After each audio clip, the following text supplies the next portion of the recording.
Operation ডেভিঙ্গোর একটা বিশেষ ভূমিকা আছে। এই মিশনে আমাদের আন্ডারকভার কপস গ্যাংস্টার হয়ে ক্রাইম সিন্ডিকেটের গ্যাংয়ে ঢুকে পড়েছে। আরে প্যান্ট তুমি কোত্থেকে পেলে? কারণ ক্রাইম স্পটে আমি তো এরম কোনো প্যান্ট পাইনি। সিআইডি নিরাপরাধ অফিসার্সরা মারা পড়ছে, আর আপনার সাহায্যে আমরা তাদের বাঁচাতে পারি। এটা কি করে হতে পারে? দয়ার রক্ত আমার প্যান্টে? দয়ার প্রাণ বিপন্ন।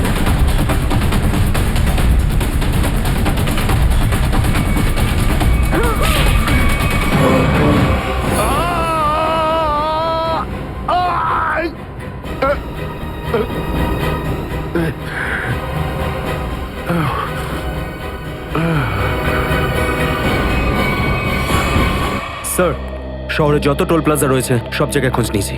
না তো এসিপি স্যারের খোঁজ পেয়েছি, আর না তো দয়া স্যারের। এসিপির খবর তো পাওয়া যায়নি, কিন্তু দয়ার খবর পাওয়া গেছে। জানতে পারা গেছে কোথায় ও? আগে কয়েকটা গুন্ডা ওকে উঠিয়ে নিয়ে কোথাও একটা বন্দি করে রেখেছে। ওর অবস্থা ভীষণই খারাপ। ইনি ডক্টর প্রমোদ। নমস্কার। গুন্ডারা জোর করে তুলে নিয়ে গেছিল। অ্যাকচুয়ালি দয়ার পিঠে গুলি লেগেছিল, যেটা গুন্ডারা এনাকে দিয়ে বার করিয়েছে। কি? দয়া স্যারের গুলি লেগেছে? হ্যাঁ। এখন দয়া কেমন আছে? ও বিপদমুক্ত তো? কিছু বলতে পারবো না। আমি তো গুলিটা তো বের করেছি, কিন্তু ওখানকার পরিবেশ যেরকম কোনো রোগীর জন্য একদমই ভালো না। আপনার তো কিছু নিশ্চয়ই মনে আছে ডাক্তারবাবু। কোথায় গুন্ডাদের এই আটাটা? ওরা আমার চোখ দুটো বেঁধে দিয়েছিল, তাই আমি বলতে পারবো না কোথায় আছে। ওখানে গিয়ে তো কাপড় খুলে দিয়েছিল। ওখানে ওদের নিশ্চয়ই দেখেছেন। ওদের মুখটা মনে আছে আপনার? হ্যাঁ, দেখলে চিনতে পারবো। Very good.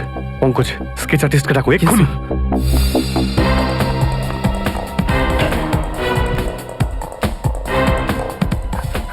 অভিজিৎ, ওই আমি তোমার সাথে। হাই। স্যার, আপনি এখানে? হ্যাঁ, আমি এখানে। আচ্ছা সারিকা, পেন্টে যে রক্তটা লেগেছিল তার ডিএনএ রিপোর্টটা এসেছে? হ্যাঁ, এসেছে। সেটাই বলতে এসেছিলে না অভিজিৎ স্যারকে? হয়তো তুমি আগেই বলে দিয়েছো। তোমার বসকে ডাক্তার সালুকাকে বলার কথা মনেই হয়নি। ছাড়ো ছাড়ো, কোনো ব্যাপার না, কোনো ব্যাপার না। হতেই পারে, হতেই পারে। ছাড়ো ছাড়ো। কি আছে ওই ডিএনএ রিপোর্টে? ওই ব্লাড স্যাম্পলটা কার সারিকা?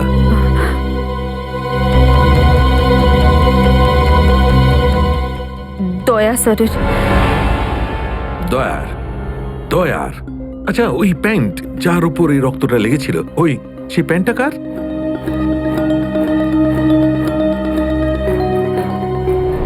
এটা কি করে হতে পারে? দয়ার রক্ত আমার প্যান্টে? অভিজিতের। এত দূর যখন চলেই এসেছো, তোমাকে কি এমনি এমনি চলে যেতে দেবো আমি? বারে বা, একেই বলে গঙ্গা জলে গঙ্গা পুজো করা।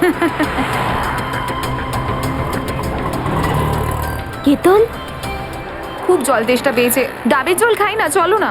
দাদা আসছি। কেতন! আরে না না না, কেন? ছাড়ো। চলো না প্লিজ। কেতন! কেতন! বাকি শপিং না অন্য কোনো দিন করো, চলো বাড়ি যাই। না না, আমি এখনই শপিং করব। অন্যদিন কেন? আরে বোঝার চেষ্টা করো না, আমার শরীর খারাপ। প্লিজ প্লিজ না, বোঝার না, চেষ্টা এক্ষুনি। করো। আমি বলছি প্লিজ না, এক্ষুনি। কথা শোনো আমার। কেতন! কে আপনি? কোথায় ছিলে তুমি কেতন? কে এটা? আমি কি করে জানবো? আমি চিনি না এনাকে। তুমি আমাকে চেনো না? নিজের সিমিকে চিনতে পারছো না কেতন? দেখুন দিদি, আপনি কিছু একটা ভুল করছেন। উনি কেতন নয়, উনি আমার স্বামী জয়। আমি আমার স্বামীকে চিনতে একটুও ভুল করিনি। এ আমার কেতনই। হয়তো আপনার স্বামীকেও ঠিক আমার মতনই দেখতে। আমার নাম তো জয়, জয় ধনকিশোর। এই দেখুন আমার ড্রাইভিং লাইসেন্স। তোমরা পুলিশরা এই ডুপ্লিকেট ড্রাইভিং লাইসেন্স ইজিলি বানাতে পারো, আমি সব জানি। কিন্তু তুমি এরকম কেন করছো? পুলিশ? দিদি, উনি পুলিশে চাকরি করেন না, উনি তো একজন মার্কেটিং ম্যানেজার। ইনি মার্কেটিং ম্যানেজার নন, আমার স্বামী একজন পুলিশ অফিসার। 6 বছর আগে একটা ডিউটির জন্য গেছিল, আর আজ অবধি ফেরত আসেনি। 6 বছর আগে? হ্যাঁ। আপনাদের বিয়ে কবে হয়েছে? 5 বছর আগে। তুমি আমার উপর সন্দেহ করছো, তাও আবার একজন অপরিচিত মহিলার কথায়। চলো। কেতন! কেতন দাঁড়াও! কেতন!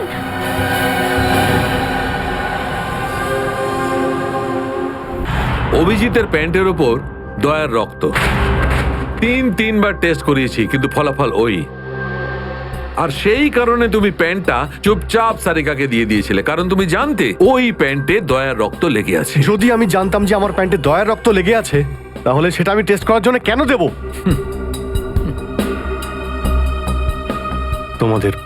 তোমাদের এটা মনে হচ্ছে না তো যে দয়ার এই অবস্থার জন্য আমিই দায়ী? আচ্ছা ঠিক আছে, মেনে নিলাম। যদি তোমার কোনো দায় না থাকে তাহলে চুপচাপ তুমি সারিকাকে প্যান্টটা কেন দিলে? ওই প্যান্টটা তুমি ডাইরেক্ট আমাকেও দিতে পারতে। দিতে পারতাম স্যার, কিন্তু সব সময় আপনি আমার বিরুদ্ধে কথা বলেন। আমাকে ছোট করার কোনো সুযোগই আপনি ছাড়েন না। এই জন্য ওই প্যান্টটা আমি আপনাকে দিইনি। আর সেই কারণে সিনিয়র ইন্সপেক্টর অভিজিৎ, তুমি এটাও বলনি যে যখন দয়া আহত হয়েছিল তুমি নিজে সেখানে উপস্থিত ছিলে।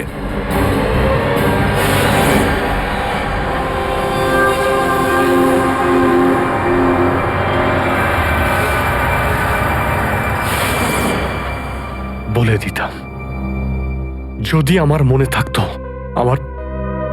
আমার এখনো কিছু মনে নেই যে ওই রাতে কি হয়েছিল। ওয়াইসি, আপনার মনেই নেই যে ওই রাতে কি হয়েছিল?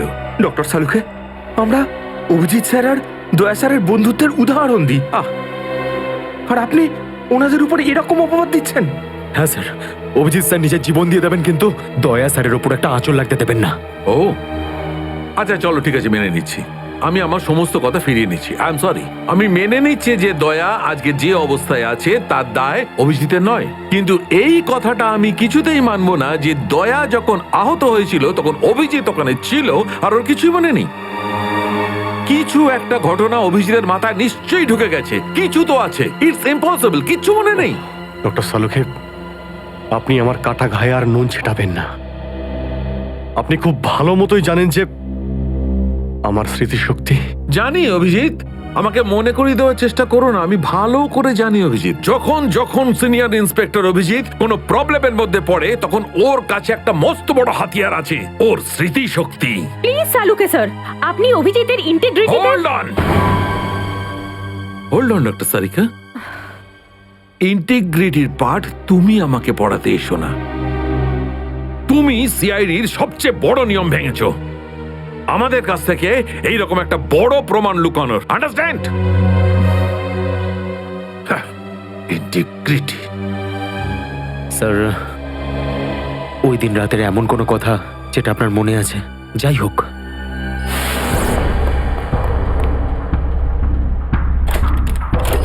আমি তেজার পিছনে দৌড়াচ্ছিলাম। ও দৌড়ে গিয়ে গাড়িতে ওঠে, আর তারপর কেউ ওকে গুলি করে আর গাড়ির বাইরে ফেলে দেয়।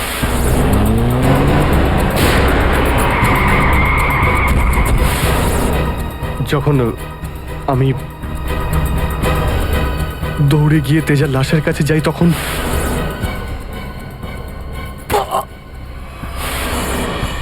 কেউ আমার ঘাড়ের কাছে কিছু একটা সূচের মতো। তারপর আমি অজ্ঞান হয়ে যাই। আর তার পরের দিন যখন আমার চোখ খোলে তখন আমি দেখলাম যে আমি রাস্তার পাশে পড়ে আছি। তার মধ্যে কি হয়েছে আমার কিচ্ছু মনে নেই। ঠিক আছে, কোনো ব্যাপার নয়। ওই রাতে এক্স্যাক্টলি কি হয়েছিল সেটা জানা যাবে এই গুলিটার মারফত। এটা সেই গুলিটা যেটা দয়ার পিঠ থেকে বার করেছিলেন ডক্টর প্রমোদ। আর এই গুলিটার ব্যালিস্টিক রিপোর্ট থেকেই বার করা যাবে যে আসলে এই গুলিটা কার বন্দুক থেকে ছোঁড়া হয়েছিল। Sarika, come with me. Doctor Pramod, এক মিনিট। আপনি স্কেচ বানাতে হেল্প করবেন, আর আমি আপনাকে কয়েকটা প্রশ্ন করতে চাই। হ্যাঁ, জিজ্ঞাসা করুন। ডক্টর প্রমোদ, আপনাকে ওই গুন্ডারা কোথা থেকে কিডন্যাপ করেছিল? প্রতাপনগর থেকে। আর তারপর আপনার চোখে কাপড় বেঁধে দেয়? আগে ওর পরে গাড়িতে বসে ওদের আড্ডায় নিয়ে যায়। আড্ডায়? আচ্ছা, আড্ডাতে পৌঁছাতে আপনার কতক্ষণ লেগেছিল মনে আছে? 40-45 মিনিট। 40-45 মিনিট। এটা ঠিক কটার সময়? রাত তখন এই 10:30টার মতন। রাত 10:30টা। ওই সময় তো প্রতাপনগরে খুব একটা ট্রাফিক থাকে না, রাস্তা ফাঁকাও থাকে। শ্রেয়া, শহরের ম্যাপটা নিয়ে এসো, আর সেই সব জায়গা লিস্ট বানাও যেখানে প্রতাপনগর থেকে যেতে 45 মিনিট সময় লাগে। Shreya,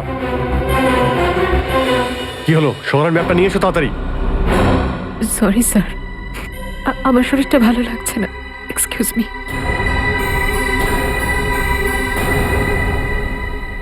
I can't believe this Maya, তুমি নিজের স্বামীর কথা বিশ্বাস করছো না, একজন অপরিচিত মহিলার কথা বিশ্বাস করছো তুমি। একটা মেয়ে অন্য একটা মেয়ের চোখের দিকে তাকালেই বুঝতে পারে যে সে সত্যি বলছে না মিথ্যে, আর ওর চোখে সত্যিটা ছিল, ওর চোখে জল মিথ্যে বলছিল না। মায়া, মায়া তুমি ওর কথায় বিশ্বাস করছো চোখের জল দেখে, আর তুমি আমাকে সন্দেহ করছো।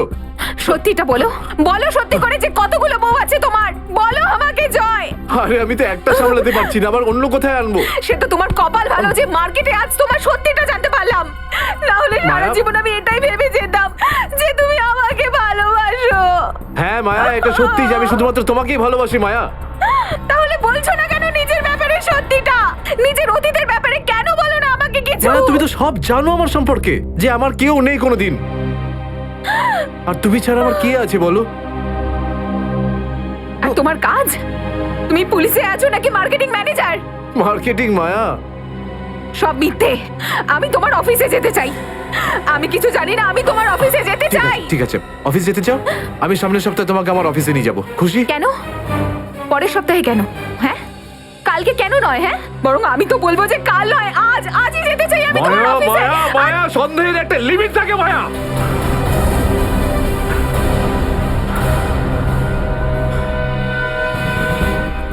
ঠিক আছে মায়া, আই এম সরি মায়া, আমি তোমাকে অফিসে নিয়ে যাবো। মিথ্যে কথা বলার একটা লিমিট আছে জয়, ওরফে কেতন।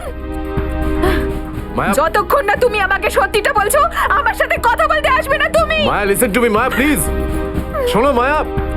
মায়া, মায়া দরজা খোলো মায়া।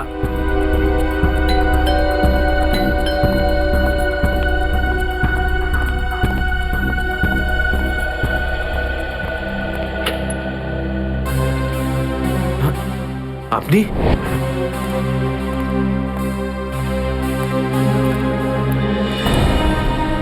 কেতন, মিশনের কাজটা থামিয়ে দাও আর এই মুহূর্তে এখান থেকে চলে যাও। না স্যার, আমি এই মিশনের জন্য আমার জীবনে 6টা বছর দিয়েছি স্যার। স্যার প্লিজ স্যার, আপনি মিশনটা আটকাতে পারেন না স্যার, আমি এই মিশনটা কমপ্লিট করা খুব তুমি কাছাকাছি। বুঝতে পারছো না কেন কেতন? তোমার জীবন কতটা বিপন্ন তুমি জানো?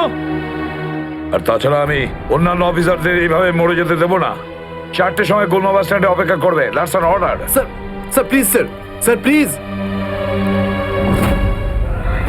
স্যার সব মিলিয়ে 4টে এমন জায়গা রয়েছে যেটা প্রতাপনগর থেকে 45 মিনিটের দূরত্বে রয়েছে। এটা হচ্ছে ভিকে রোড, যেখানে কল সেন্টার্স আর অফিসগুলো রয়েছে।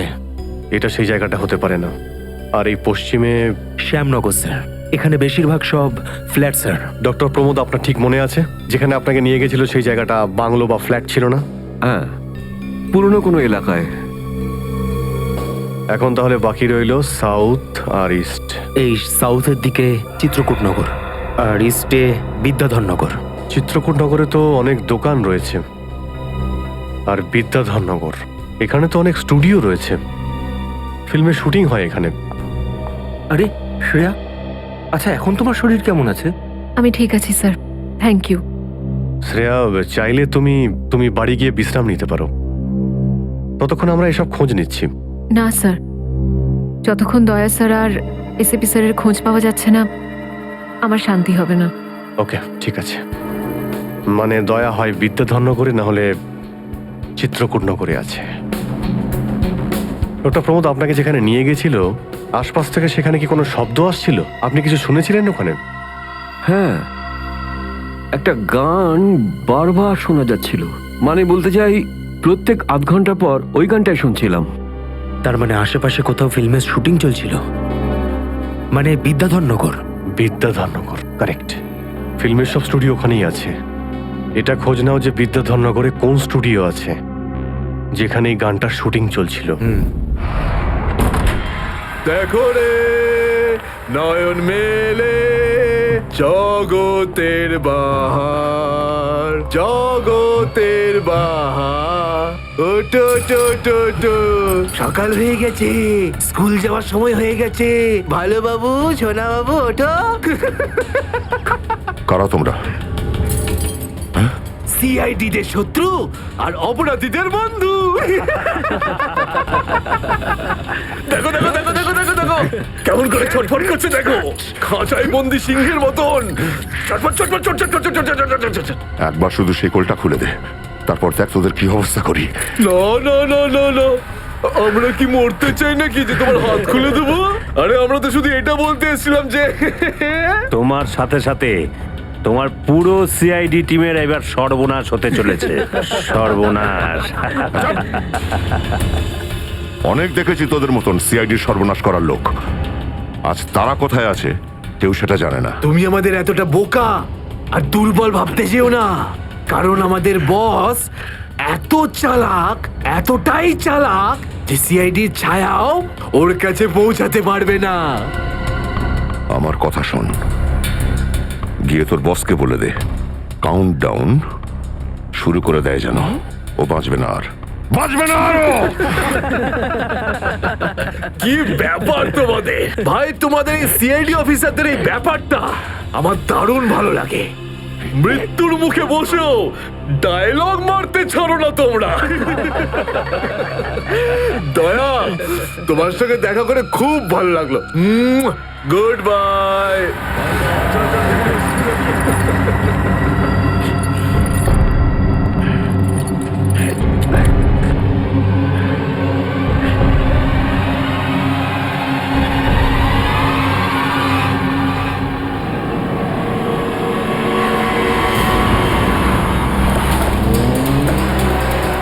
সেদিন দেখা হয়েছিল গানটার শুটিং এই স্টুডিওতেই চলছিল, তাই তো? হ্যাঁ স্যার, এটাই সেটা, বিরাট স্টুডিও। দয়াকে এখানেই হয়তো কোথাও রেখেছে।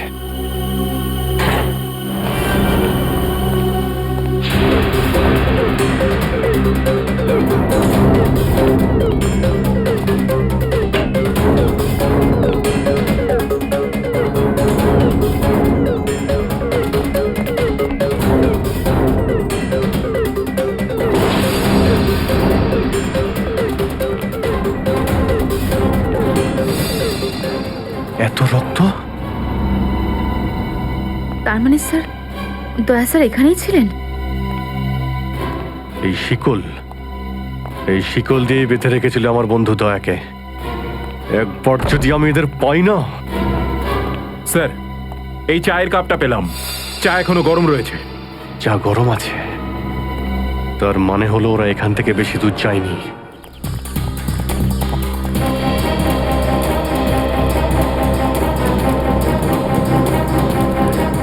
স্যার, মনে হচ্ছে এখানে কিছু হয়েছে।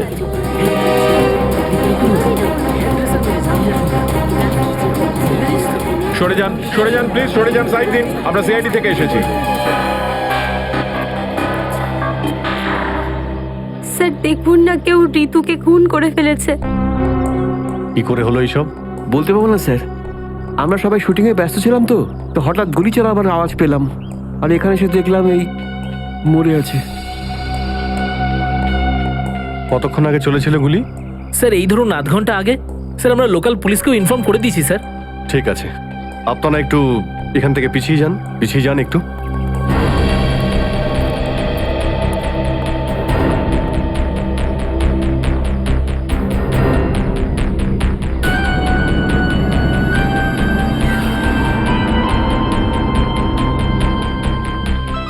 গুলি বেরিয়ে গেছে মাথা থেকে। গুলি লাগা 2 সেকেন্ডের মধ্যেই বেচারি মারা গেছে। গুলি লাগার পরেই এফোড় ওপড় হয়ে গেছে। একটু চেক করো আশেপাশে, দেখো গুলি এই ডিরেকশনে কোথাও পাও কিনা।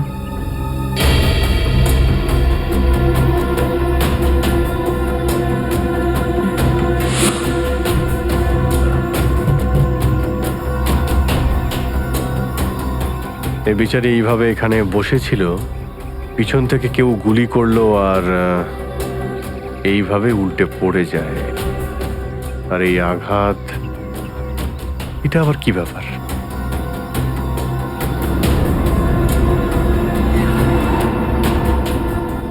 উইক পড়েছিল মেয়েটা?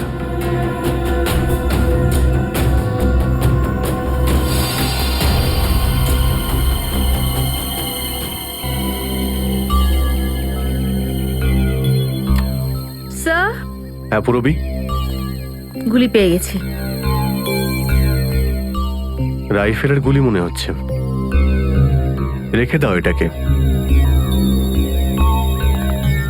আচ্ছা, কি উইক পড়তো? একদমই না স্যার, ও আসলে আমার হেয়ার ড্রেসার ছিল, আর আমার উইগস আর সব কিছু ওই রাখতো। যে উইগটা ও পরেছে না, সেটা আমার নেক্সট সিনের জন্য লাগতো। ঋতু আপনার উইক পড়েছিল? হ্যাঁ স্যার। সুশান্ত, বুঝতে পারলে? যখন ঋতুকে গুলি করা হয় তখন খুনি ওর মুখটা দেখেনি, গুলি পিছন থেকে চালিয়েছিল। আর যখন ঋতুর গুলিটা লেগেছিল তখন ও ওনার উইক পড়েছিল। মানে গুলিতে ঋতুর নয়, আপনার নাম লেখা ছিল। কি? হ্যাঁ, আপনাকে কেউ মারতে চায়। এই দেখো, 0.33 ক্যালিবারের বুলেট এটা, যেটা দিয়ে ঋতুকে মারা হয়েছে, যেটা শুধুমাত্র স্নাইপার রাইফেল দিয়েই ছোঁড়া যায়। তাহলে সালুকে স্যার, এই ওর মাথাতে দুটো লাল রঙের চিহ্ন কিসে? এই লাল চিহ্ন দুটো এন্ট্রি আর এক্সিট উন্ড। ঋতুর মাথার মধ্যে গুলি এই দিক দিয়ে ঢুকেছে আর এইখান দিয়ে বেরিয়ে গেছে। এই এক্সিট বোন এন্ট্রি বোন থেকে প্রায় হাফ ইঞ্চি নিচে, মানে গুলি উপর থেকে নিচে চালানো হয়েছিল।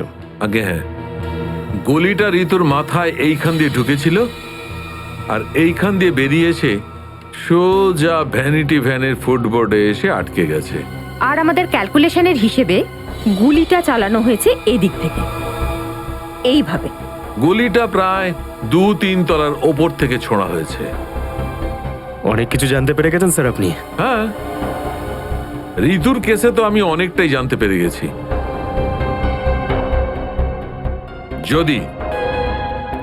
যদি আমি এইটা জানতে পারতাম যে দয়া আর আমার অন্যান্য অফিসারদের মধ্যে কি হয়েছিল, কিন্তু আফসোস, যে লোকটি এই কথাটা বলতে পারতো সে বলতেই চাইছে না। আপনি কি বলতে চাইছেন যে আমি কি বলছি না? মনে থাকলে তো বলবো। আপনি সবসময় আমার বিরুদ্ধে বাজে অভিযোগ করেন। না অভিজিৎ, সালুকে কারোর ওপর কখনো বাজে অভিযোগ করে না। ডক্টর সালুকে প্লিজ, আপনি কি প্লিজ?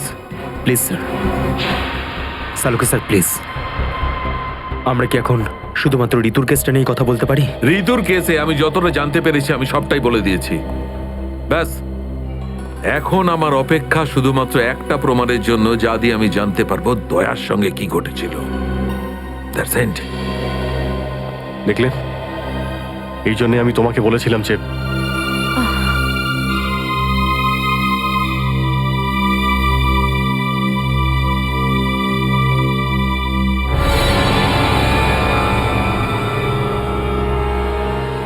Sharp shooter.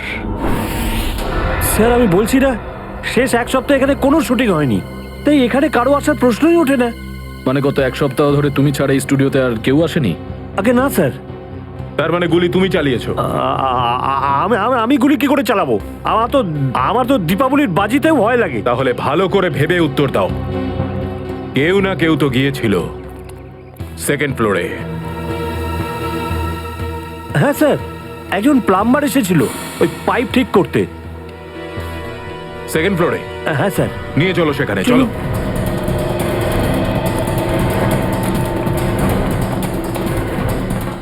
কোন দিকে? এই দিকে।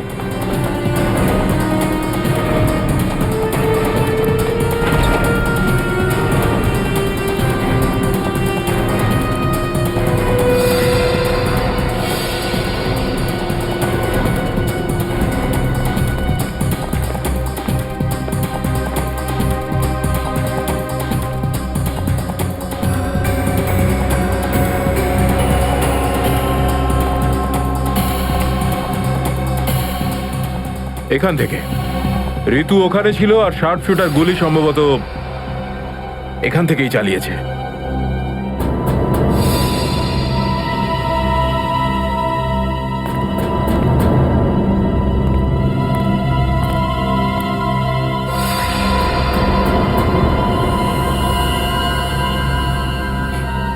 স্যার স্যার লাবণ্যকে গুলি করা হয়েছিল, এই হলো ওই গুলিটার শেল। তুমি স্যার স্যার এতে আমার কোনো দোষ নেই স্যার। স্যার প্লিজ আমার বিরুদ্ধে কোনো কমপ্লেন করবেন না, আমার চাকরি চলে যাবে, প্লিজ প্লিজ। ভয় পেও না। আচ্ছা আমাকে এটা বলো, ওই প্লাম্বারের মুখটা দেখেছিলে তুমি? স্কেচ বানাতে পারবে? স্যার আসলে কি বলুন তো, আমি না চশমা ছাড়া কিছু দেখতে পাই না। আর ও যখন এসেছিল তখন আমার চশমা কোথাও হারিয়ে গিয়েছিল, আর আমি চশমাটাই খুঁজছিলাম। এই লাবণ্যর কোনো না কোনো শত্রু তো নিশ্চয়ই আছে, নইলে কেউ ওকে মারার চেষ্টা কেন করবে? এই লাবণ্য ঠিকুজি বের করেছি স্যার, ওর কারোর সাথে কোনো শত্রুতা ছিল না। হ্যাঁ স্যার, ফ্লপ হচ্ছিল ওর সব ফিল্ম।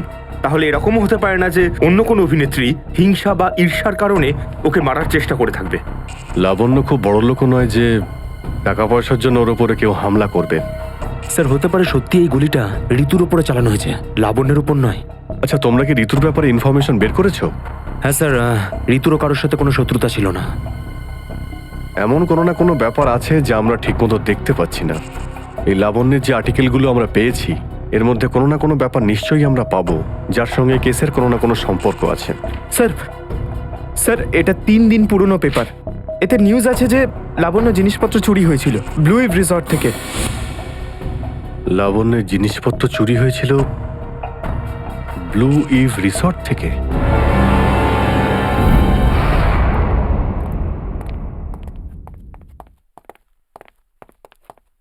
এটাই রুম স্যার।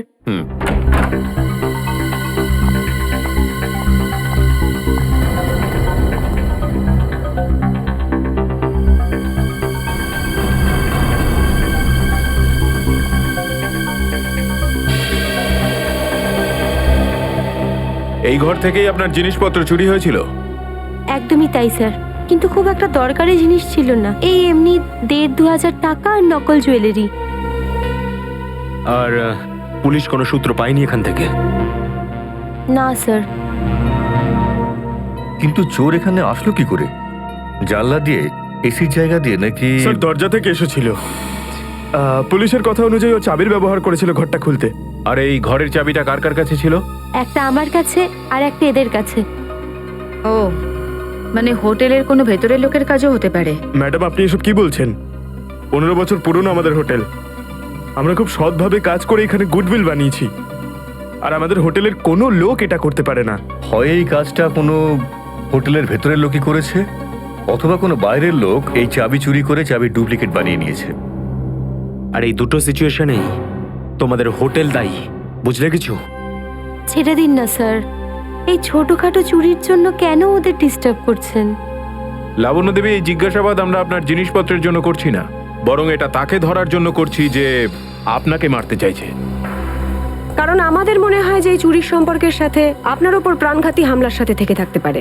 সেই কারণে একটু ঠিক করে মনে করে বলুন, আর কোনো বিশেষ জিনিস বা কোনো দামি জিনিস যেটা চুরি হয়েছে? হ্যাঁ, আমার তো না, কিন্তু আমার হেয়ার ড্রেসার ঋতুর জিনিস চুরি হয়েছিল। আর তারপর ওর হঠাৎ করে মুড অফ হয়ে গেছিল আর ও খুব কাঁদছিল। এমন কি জিনিস চুরি হয়েছিল ওর? একটা অদ্ভুত শোপিস ছিল। শোপিস?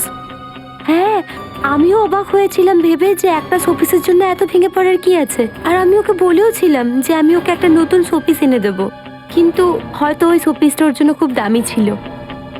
খুব দামি শোপিস ছিল? না না, ওই ট্রিপোলিয়াম বাজারে যে চাইনিজ শোপিসের দোকানগুলো আছে না, সেখান থেকেই নিয়েছিল। ওই হবে 700-800 টাকার মতো। ত্রিপোলিয়া বাজারে চাইনিজ জিনিসপত্রের দোকান?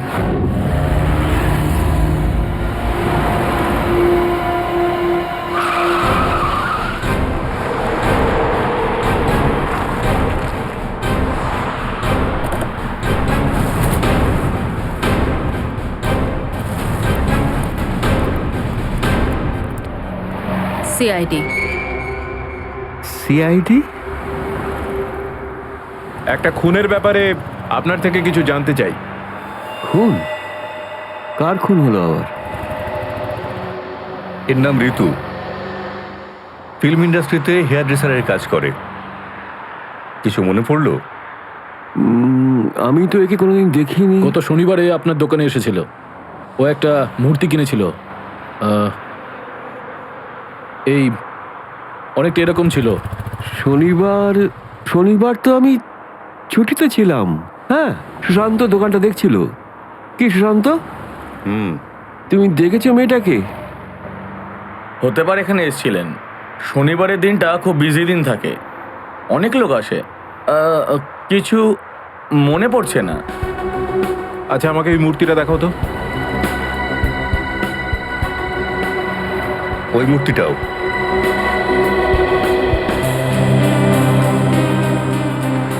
এরকম আর কটা পিস আছে আপনার দোকানে? এই 15-20টা হবে। কি সুশান্ত? হ্যাঁ,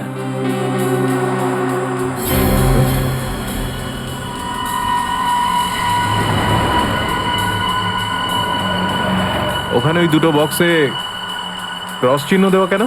আরে আরে ওটা তো ডিফেক্টিভ পিস, এগুলো ফ্যাক্টরিতে রিটার্ন যাবে, আপনার কোনো কাজে আসবে না। সেটা এক্ষুনি জানতে পারা যাবে। দেখাও ওটাকে, দেখাও।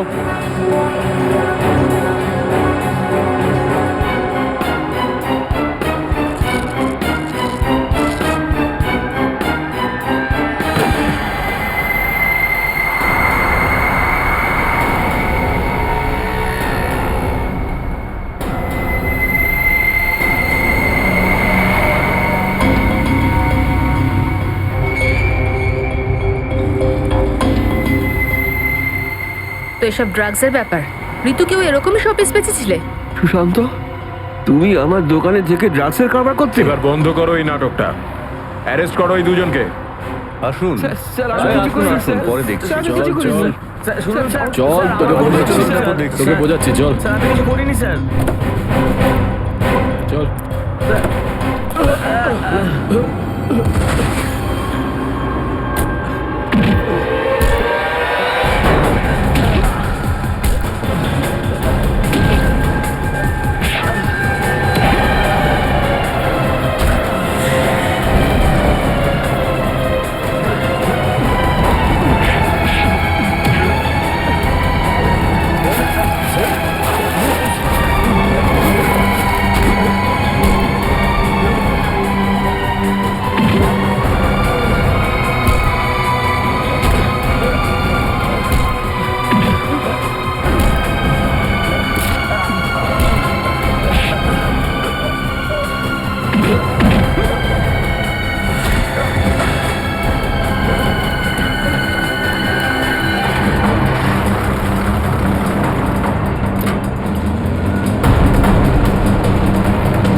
সুশান্ত, কে করলো এটা? বলো সুশান্ত, উত্তর দাও। হ্যাঁ বলো, বলো সুশান্ত, কে করলো এটা? সুশান্ত,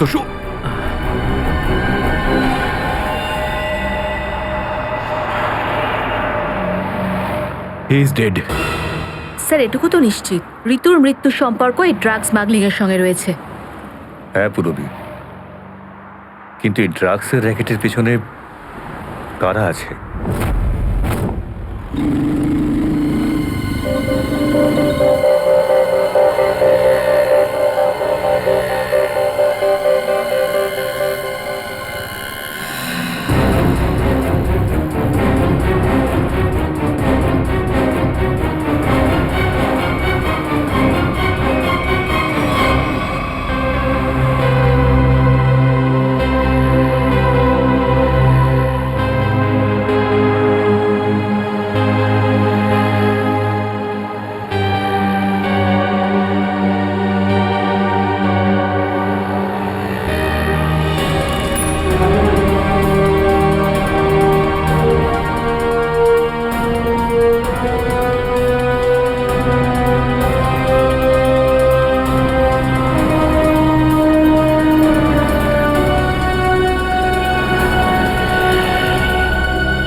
কি ব্যাপার স্যার, এত আর্জেন্ট ডাকলেন?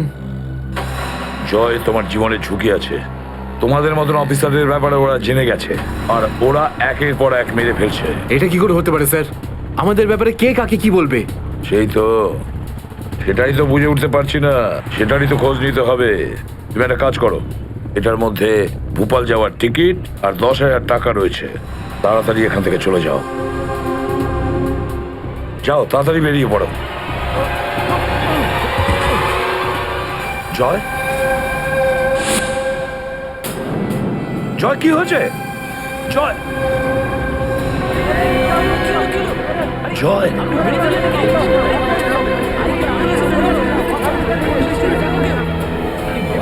মাই গড,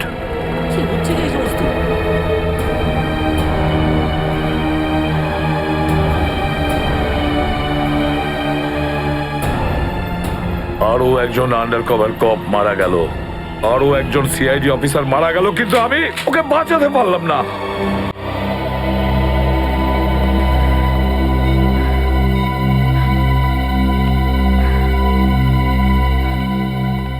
দয়া স্যারের ফোনটা কেন লাগছে না? শ্রেয়া, দয়া স্যারও ঠিক ফিরে আসবেন যেরকম অভিজিৎ স্যার এসেছেন। স্যার কিভাবে ফিরে আসবেন? আমরা তো এটাও জানি না যে দয়া স্যার কোথায় আছেন। স্যার, নাইবা দয়া স্যারের খোঁজ পাওয়া যাচ্ছে, নাইবা এসিপি স্যারের। শ্রেয়া ওনারা সিআইডি অফিসার, এরকম অনেক সমস্যার সম্মুখীন হয়েছেন। যেখানেই থাকুক না কেন নিশ্চয়ই ভালো থাকবেন ওনারা। স্যার, আপনি এমনটা কিভাবে বলতে পারেন? আপনি রক্ত দেখেছিলেন তো? কতটা রক্ত পড়েছিল বলুন তো ওখানে? আর ওই গুলিটা, যে গুলিটা দয়া স্যারের শরীর থেকে বেরিয়েছিল। হ্যাঁ শ্রেয়া, আমি সবকিছু দেখেছি, কিন্তু তার মানে এটা তো নয় যে সিআইডি অফিসাররা মারা যান না। স্যার, হ্যাঁ স্যার, আপনি ঠিক আছেন তো? স্যার, কাল থেকে আপনাকে ফোনে পাচ্ছিলাম না। হ্যাঁ, আমি একটা জরুরি কাজে ব্যস্ত ছিলাম। এমন একটা টপ সিক্রেট কাজ ছিল, কাউকে বলতে পারিনি, এমনকি তোমাদেরও নয়। স্যার, কি? স্যার, দয়া স্যারের কোনো খোঁজ পাওয়া যাচ্ছে না। দয়া স্যারের কোনো খোঁজ পাচ্ছ না মানে? স্যার, দয়া স্যার নিখোঁজ। কিন্তু গেল কোথায় ও? জানি না স্যার, ওনার ফোনটাও লাগছে না। আর ওনার গায়ে গুলিও লেগেছে। দয়ার গায়ে গুলি লেগেছে? এক মিনিট, এই ব্যাপারটা তোমরা জানলে কি করে? স্যার, সালুকে স্যার বলছিলেন যে দয়া স্যারের বডি থেকে একটা ডক্টর গুলি বের করেছেন আর চুপ করে নিয়ে এসে ওনাকে দিয়েছেন। দয়ার বডি থেকে গুলি বের করে সেটা শালুকে পাঠানো হয়েছে? অভিজিৎ, অভিজিৎ কোথায়? স্যার, অভিজিৎ স্যারও নিখোঁজ ছিলেন, 3 ঘন্টা আগেই ফিরে এসেছেন। আর তার থেকে বড় কথা স্যার, অভিজিৎ স্যারের প্যান্টে দয়া স্যারের রক্ত লেগেছিল। অভিজিৎ নিখোঁজ? 3 ঘন্টা আগে ও ফিরে এসেছিল, আর ওর প্যান্টের ওপর দয়ার রক্ত লেগে আছে? আর ওনার কিছুই মনে নেই স্যার। আর ওর কিছু মনে নেই? সেই একই ব্যাপার, সেই একই ব্যাপার। অভিজিৎ যখনই কোনো মুশকিলে পড়ে ওর স্মৃতিশক্তি লোপ পেয়ে যায়। এসব কি হচ্ছে সিআইডির মধ্যে? আমাদের তিনজন আন্ডার কভার অফিসার মারা গেছে। ওই অফিসারদের ব্যাপারে আমি ছাড়া আর কেউ কিচ্ছু জানতো না, কিন্তু ওদের নাম বাইরে ফ্ল্যাশ হয়ে গেছে। কিভাবে? স্যার, এই কথাটা যদি শুধু আপনি জানতেন তাহলে। সেটাই তো বলছি আমি সচিন, সেটাই তো বুঝে উঠতে পারছি না এসব কি করে হলো, কিভাবে হলো। এটার একটাই মানে দাঁড়ায় সচিন, আমাদের মধ্যেই কেউ একজন আছে যে আমাদের সঙ্গে বেইমানি করছে, আমাদের সাথে বেইমানি করছে। একজন বেইমান আছে। আর স্যার, একটা কথা আরো, একজন হেয়ার ড্রেসার খুন হয়ে গেছে স্যার। Hair dresser? হ্যাঁ স্যার, শুটিং চলাকালীন ওকে খুন করা হয়েছে। স্যার, মনে হচ্ছে এই খুনটা ড্রাগসের কারণে হয়েছে। আর স্যার, তদন্ত করতে করতে একটা লোক পর্যন্ত পৌঁছেছি, কিন্তু শেষে ও মারা যায়। আর স্যার, ওর পকেট থেকে আমরা এই কাগজটা পেয়েছি। স্যার, এটার উপরে কিছু নাম্বার লেখা রয়েছে। 1856372459, 1835672345। আমার মনে হয় সচিন, এটা কোনো টেলিফোন বা মোবাইলের নাম্বার নয়। এই নাম্বারটা অন্য কিছু, এই নাম্বারটা অন্য কিছুরই হবে। কিন্তু কি, কিসের নাম্বার হতে পারে এটা? হ্যাঁ সালুকে। আরে এরা তো সব তোমার সঙ্গেই আছে, তোমার অফিসাররা তো তোমাকে খুঁজে খুঁজে হয়রান হয়ে গেল। আমি কোথায় গিয়েছিলাম ওরা জানে। এবার তুমি বলো, এমন কোন কথা আছে যেটা ফোনে বলতে পারোনি? প্রদ্যুমন, এই কথাটা আমরা দুজন আলাদা বলতে পারি না। কেন? এমন কি কথা আছে যে এদের সামনে তুমি বলতে পারছো না? বলতে পারি, কিন্তু ভয় পাচ্ছি। ভয় পাচ্ছি যে লোকটাকে এরা হিরো মনে করে, যারা তার মতো হতে চেষ্টা করে, স্বপ্ন দেখে, যাতে ও নিজে এই লোকেদের দৃষ্টিতে পড়ে না যায়। এসব ঘুরিয়ে ফিরিয়ে কথা বন্ধ করো সালুকে। পরিষ্কার করে বলো, আর সবার সামনে বলো। ঠিক আছে, পরিষ্কার করে বলছি, আর আমি সবার সামনে বলছি। কিন্তু যেটা আমি বলবো সেটা শুনে কেউ যেন মনে করো না যে আমি কারোর ওপর বদলা নিচ্ছি বা কারোর সঙ্গে শত্রুতা করছি। ক্রাইম স্পটের ব্যালিস্টিক রিপোর্ট এসে গেছে। কি লেখা আছে রিপোর্টে? প্রথম গুলিটা চলে কালুর ওপর, অভিজিতের বন্দুক থেকে। আমাদের আন্ডার কভার কপের উপরে? আগে হ্যাঁ, শুধু তাই নয়, দ্বিতীয় গুলিটা চালানো হয়েছিল ভিকুর ওপর, দয়ার বন্দুক থেকে। না, এরকম হতে পারে না। অভিজিৎ স্যার আর দয়া স্যার ভিকু আর কালুকে এইভাবে চেয়ারে বেঁধে রেখে গুলি চালাতে পারে না স্যার। ফ্রেডে, ব্যালিস্টিক রিপোর্ট কখনো মিথ্যে কথা বলে না। আর সবচেয়ে ইম্পর্টেন্ট রিপোর্ট, সেই রিপোর্ট যার জন্য এদের সবাইকে বাইরে যেতে বলেছিলাম। অভিজিতের ফোন। অভিজিৎ, কোথায় তুমি? এখন এই মুহূর্তে ফরেন্সিক ল্যাবে তুমি চলে এসো। ফরেন্সিক ল্যাবে? কেন স্যার, কি হয়েছে? অভিজিৎ, তুমি কাল্লুকে গুলি চালিয়েছো? কাল্লুকে গুলি আমি? আর স্যার, ওকে আমি কেন গুলি করতে যাব? অভিজিৎ, তুমি এই মুহূর্তে ফরেন্সিক ল্যাবে চলে এসো, and that's an order. Sir, এই কথাটা শুনে আপনি যতটা অবাক হয়েছেন ততটা আমিও অবাক হয়েছি। আর যতক্ষণ আমি এটা না জানছি যে ওই রাতে কি হয়েছিল, আমি আসবো না। তাহলে কি তুমি আমার বিরুদ্ধে যাবে? স্যার, আমি আপনার বিরুদ্ধে যাচ্ছি না স্যার। আমি সেটাই করছি যেটা আপনি আমাদের শিখিয়েছিলেন, সিআইডি ডিউটি স্যার। অভিজিৎ, ও না করে দিল। আপনার অনেস্ট, ব্রিলিয়েন্ট, ইন্টেলিজেন্ট অফিসার আপনার অর্ডার ক্যারি আউট করতে না করে দিল এসিপি সাহেব। আমি জানতাম প্রদ্যুমন, এই অভিজিৎ একদিন না একদিন পুরো সিআইডি টিমের জন্য সেই মাছি প্রমাণিত হবে যে সমস্ত পুকুরটাকে নষ্ট করে দেয়। এই অভিজিতের কারণে আমাদের পুরো সিআইডি টিমের বদনাম হয়ে যাচ্ছে। কলঙ্ক একটা। এই অভিজিৎ সিআইডি টিমের একটা বড় বোঝা, একটা কলঙ্ক। অনেক হয়েছে স্যার, বন্ধ করুন এসব। আর কি উল্টোপাল্টা বলবেন ওর নামে? আমি বন্ধ করব? আমি তো বন্ধ করে দেবো সারিকা, কিন্তু এই রিপোর্ট, এইটার কি করবে? এইটা চুপ করে থাকবে না সারিকা, এইটা সত্যি কথা বলবে বস। জানো এই রিপোর্টে কি আছে? কি আছে ওই রিপোর্টে? দয়ার উপর গুলি কে চালিয়েছে, কে মেরেছে সালুকে, কে করেছে গুলিটা? প্রদ্যুমন, দয়ার উপর গুলি তোমার honest, brilliant, intelligent officer Abhijit চালিয়েছে। কি? দয়া অভিজিতের গুলির শিকার হয়েছে প্রদ্যুমন। অভিজিৎ গুলি চালিয়েছে দয়ার ওপর। অভিজিৎ? অভিজিৎ অভিজিৎ দয়াকে গুলি করেছে?